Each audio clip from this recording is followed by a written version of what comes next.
Every environment is not for everybody.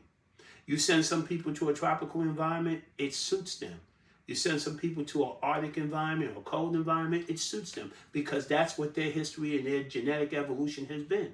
The black man cannot live in a society that is loveless. The black man cannot live in a society that's based on competition. The black man will live and thrive in a society that's based on cooperation. That's the real African program. Welcome to the Black Cultural Transformation Movement for Success channel. I'm Brother CC Blackman. You know, when I started this journey, I started with the idea that I would try to encourage a global African Renaissance. Why me? It's because there's so many people who understand that we need to do something as black people, not just in America, but around the world. But yet and still, we don't see action. So I thought about it and I realized that leadership is the responsibility really of all of us. We all must do what we can where we are to try to improve conditions for each other. It's no point in talking about global white supremacy or years of oppression through slavery, Jim Crow, the voters' rights problems that we've had in this country and the general problems we've had with discrimination. That's one side of the story. The other side of the story is what we're going to do to be a transformative people. We as African people, wherever we are in the world, are being challenged by our history. And that's why you'll always hear me say that we have not appropriately responded to our history. So what should the response be? Our response should be that we should be all engaged, every man, woman, and child, in trying to recreate the civilization that was destroyed by the slave trade, that was destroyed by racism and discrimination. We all want to see a better world, but charity begins at home before it spreads abroad. We can't expect to join with other people and miraculously solve our problems. It was the Honorable Alhaj Malik Shabazz, better known as Malcolm X, who said that there can be no black-white unity until we first have some black unity. And since the 60s and since the 70s, we've made a monumental effort to try to integrate and become part of the larger American mosaic. And to a large degree, we've achieved that. Yet, large percentages of our people are still in bad shape. Large percentage of our people who think they're doing well are under the illusion that there is no struggle. But the truth is, until we are able to recover our self-esteem and self-respect as a people, we are going to have problems that other groups don't have to suffer from. You see, when you talk about black consciousness, people get it twisted. They think that it's a race-based conversation. And that's partially true, but it's partially not true. What's not true about it? The truth is that what else do we have to unite around? We have a common history of being enslaved, and part of that enslavement process was to deculturalize us.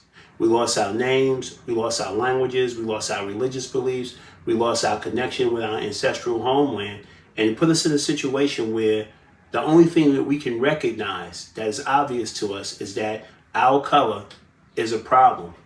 Our color is a problem because it represents failure and defeat in the American system. Black people are behind. We're being played every day by political powers. We're being played every day by negative social values that really didn't originate in the black community, but we adopted them in our attempt to integrate with other people. So, for example, if you think about it, none of us came over on slave ships with heroin addictions, opioid addictions, crack addictions. None of us showed up here with AIDS. None of us showed up here with idea that we would not value our families and take care of our men, women, and children and our seniors. All of these things are things that we learned in this experience of America. So today you hear people commonly say, oh, it's white supremacy, it's oppression. And to a large degree, you are not being sincere if you're not going to do anything about it except complain about it. I don't want to argue whether or not white supremacy is a reality because we know words have power. What are we really saying when we say white supremacy? What are we really wishing when we say it? Do you think that power concedes anything without a demand, as Frederick Douglass said? No. You can't say to people, hey, you're a white supremacist, and not expect for them to resent you or to see themselves as even being superior. The truth is, God is supreme. And we should turn our attention to becoming a more soulful people as we once were. We have to learn how to identify with spirit and not identify with flesh. If we identify with spirit, we know that God is our Father. God is the author of whatever we can do and cannot do. And God will help those who help themselves. But they must first turn to God. It says in the Quran that God will never change the condition of a people till they first change what's in their hearts. Have we changed what's in our hearts toward us? Well, what is in our hearts? We were taught to hate each other. We were taught to dislike each other. We were taught not to cooperate with each other. We were taught that our whole identity is being a people that betray one another. And we fought for years and years to try to get us into a mindset where we would be a more cooperative and successful people. And then what happened? We went right back to the same kind of plantation conditions beginning in the middle 80s and even earlier, but really in the middle 80s when we started to openly get involved in the buffoonery of calling our women bitches and hoes, of really embracing the satanic image of Black America that was being imposed on us by the Hollywood crowd. How is it that we go from having Malcolm and Dr. King as our heroes in the 60s and 70s, and groups like the Black Panthers and the Black Liberation Army, yet by the 80s and 90s, it's Superfly, the Mac, Scarface, and all these negative images? Don't you know negative culture is designed to get people to destroy themselves? It's with supreme intelligence that your enemy teaches you how to destroy yourself. People said they want to wash their hands clean of Black America. We are destructive. And they ultimately understand that our own behavior today is what's doing us in. If you want to talk about genocide, you have to look no further than our own culture. You see, they don't have to come out and shoot us. I know we complain. We scream about Black Lives Matter every time a Black person is shot by a white person, which is a legitimate complaint. I've marched in many protests prior to the Black Lives Matter movement against the murder of Black people by police and police brutality. But that's a small part of the problem. The problem is that culturally, we are not a protected people because we don't protect each other. There's two things that should protect you in life. That is walking in righteousness and being with God. And the second thing is the people around you understand that it is their moral obligation and their duty to make life better for one another. It's us who have to make our dreams come true. It's us who have to be the cooperative people that make it wonderful to be born Black. Imagine a society where we all helped each other and we all put our efforts into making life better for each other. It's one thing to suffer, but it's one thing to suffer needlessly and foolishly because we don't help each other and we don't cooperate with each other. In fact, Black culture today is nothing more than the culture of betrayal. Now, that's not a culture that we wanted, but that's a culture that was imposed on us through all kinds of psychological operations. You see, when you study African people, and that's who we really are at our root, we're people who were kidnapped for the most part and brought to America. Now, there's a lot of people who don't identify with being Black or identify with being African, and that's fine. I'm not talking to you. I'm talking to us who still have that honesty, who still understand that the liberation movement is alive today. What we don't have is organization. What we don't have is what other peoples have. Let's look at the Asians. Look at Chinese people. They have social organization that allows them to cut through the world and make nothing but progress. 50 years ago, China was in the dust. Today, look at the Chinese. They're taking over the world. You look at other groups. They have social organization to a higher degree than we have. So it's our job to become a socially organized people. But how do we do that? How do we find unity? You know, in my first book, I talked about how the Africans who were brought over to the Americas, and when I say American Africans, I'm talking about all the people up and down from Central America, South America, the Caribbean islands, all the way through Canada. I'm talking mostly about the African diaspora because these are called the Americas. So when we talk about who's a Black American, we should have a more inclusive view to remember our brothers in the Caribbean islands, to remember our brothers and sisters in South America. When you discard other aspects of your people, you only weaken yourself. Remember, they used to say a problem shared is half solved. All of us have the same problems. We're trying to throw off the yokes of imperialism, slavery. We're trying to throw off the yokes of colonialism. And we're trying to respond to the deculturalization that was done to Africans on this side of the world. In order for us to take part in a global African Renaissance, in order for us to be the people that help themselves and to solve their own problems, we need to come together. But we need to come together in a way that reflects African values. We should be an honorable people. We should be a responsible people. We should be a people who set up their existence around protecting family and community. We should do all of those things. But in order for us to do those things, we have to have minds that are rightly guided. That's why when they talk about righteousness, they're talking about right thinking. You have to think the right way in order to act the right way. So what is wrong with our thinking? Very simply stated, we have not regained control of our minds. We were trying to have mastery and control of our minds in the 60s and maybe part of the 70s, but today we have totally given our minds up to an agenda that's designed to teach us and to maintain us in oppression. The white man can say today that the black man is his chief oppressor. We look at the crime statistics, we look at the abandonment of children by their fathers and even by their mothers. People think that just because you maintain a child and you pay the bills and all of that stuff that you're raising a child. We're not really raising our children in Black America because we can see the results. It's not the school system's job to just educate your children. That's their stated position. But the truth is education is 365 days a year, 24/7, and it happens everywhere. Creation is the teacher. We should be teaching in our homes. And the first thing we should be teaching our children is how to think about their situation as being black in America. If you just accept your blackness as advertised in popular media and whatnot, you're going to be a fool. Because you are telling people that just because we had a civil rights movement, just because we decided that we are going to try to integrate with the same people who lynched us, who killed us, who robbed us, who murdered us, who kept us in a sharecropping position, who played all kinds of games with that. Just because a few laws are passed, we are going to, their sentiment has changed. All around America, when you look at white people, they're living way better than black people. Why? They have social organization and they have the head start of all the wealth they stole from us. So how do we respond to that? Here's the irony. We've never been in a better position to resolve a lot of the major problems that we suffer from as a people. But the biggest thing we have to do is get control of our minds. We have to get control of our communities. We have to get control of our families. We have to get control of ourselves. We have to divest and having all our thoughts around the American political system and what white folks haven't done for us and where the reparations are going to come from. I'm not even arguing whether or not you should get them or not. If you get them, good luck to you.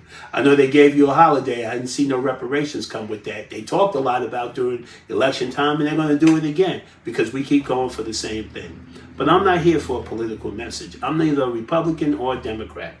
I'm a person that is concerned about the condition, the fate, the destiny of his people. And what I know is that we are prepared to create a great destiny. Africa is ready. Africa is ready. And Africa is our homeland. That's our base of operations. And what we should understand is that there's opportunities for trade and economic advancement. The world is changing rapidly. It's been a Western-centered thing. That's getting ready to change. You don't want to get left behind by just identifying with America and having no connection to the place you come from. Mexicans are strong in part because they know they have the land of Mexico. Chinese are strong in this country because they know they have China behind them. And every other racial group has some connection with their ancestral homeland and the people there that gives them a sense of direction, it gives them a sense of cultural identity, and it gives them a reason to work together. Our reason to work together is more imperative than anybody else's. Our very survival depends on our ability to work together as a people. So what are you going to do as a black man or a black woman? Do you know it's our responsibility, as it is for every generation, to maintain the freedom movement and maintain our position as a people who want to see constant incremental improvement in the conditions of their people? We have to restore dignity that was taken from us as a people. We have to have self-respect restored to us as a people. We need a massive self-respect movement in this country. If we respected ourselves, we stop talking about the noise on the news and start talking about what is going to be the condition of black people in this country 50 years from now. You think you're suffering now? And a lot of it is not even material. In fact, most of our material suffering today is because we are not building banks. We're not building our own independent supermarket chains. We're not building our own anything. Why? Because we are not even building the fundamental that brings all of that into being. That is the family. We have to get back to a perspective that says my dignity lies in organizing my family life and respecting myself and making sure that that legacy is protected. We have to protect our young men and our young women. It's appalling that this late in the day, our children, our homes are headed by single mothers. And a lot of these single mothers are ill-equipped intellectually because they don't know the history. It's not that they're not smart enough, it's just that they have not investigated the history. Families need guidance, they need protection. And we need to have an attitude that we need to be accountable to family, because you say so much in the way you take care of your children. No civilized society fails to plan for their children's future. When I lived in Brooklyn many years ago, I noticed that if a Jewish young man or young woman was arrested, the rabbi was right at the precinct to make sure the charges were mitigated to the absolute minimum. And they had a whole organized approach to making sure their youth was protected.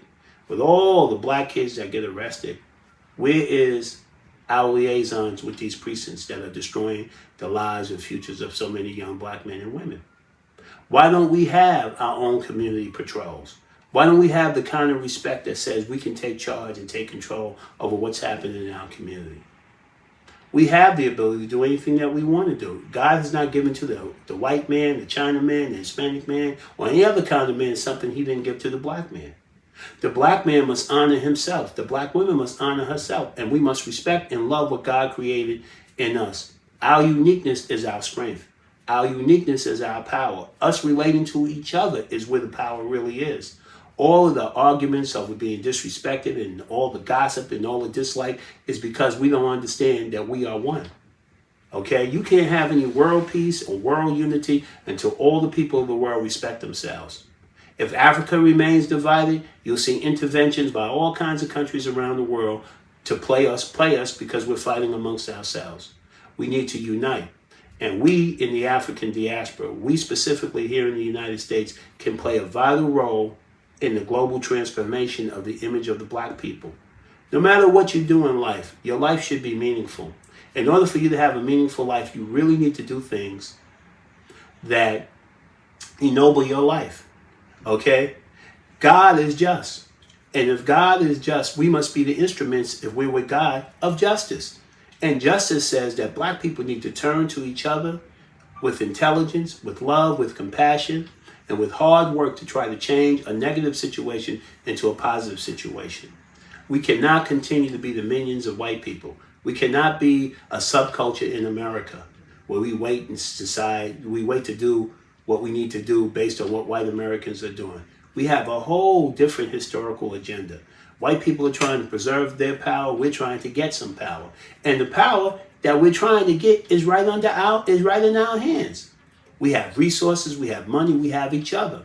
Imagine if every black man and black woman looked at the next black man and black woman as an asset, as a brother, as a sister, somebody that's fighting on their same side to solve a problem. So we are calling for cultural transformation. We're calling for change for our people.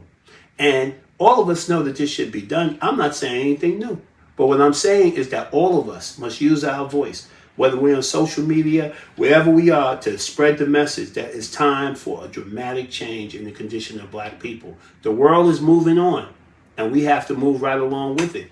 It's time for us to stop playing the step and fetch it games. It's time for us to stop being in lockstep with white culture, which we know is not our real culture. Okay, we didn't come here as a people that didn't love family life. We didn't come here as a people. I mean, you go all across Africa. I've been to Namibia. I've been to South Africa. I've been to Senegal. I've been to Cameroon. I've been to Gabon. I've been to Ivory Coast. I've been to a lot of places in Africa. And everywhere you go and you find African culture, it's all about strong family life. fatherhood, motherhood, community, culture. We have to have cultural centers all over Black America. We got all these abandoned churches, all these abandoned buildings. We need to rebuild culture where we teach the history. Not that we be locked in history, not that we should be locked in our history, but we should use our history as inspiration to make sure we never again allow people to exploit us economically, to exploit us politically, to sever the relationship between the man and the woman, to make us disrespect ourselves, to make us dislike the very physicality that God created us in. Black people are beautiful people with good hearts. We all start off that way, but we come into a world that teaches us to hate ourselves because we have not shaped the world for ourselves where we are the winners.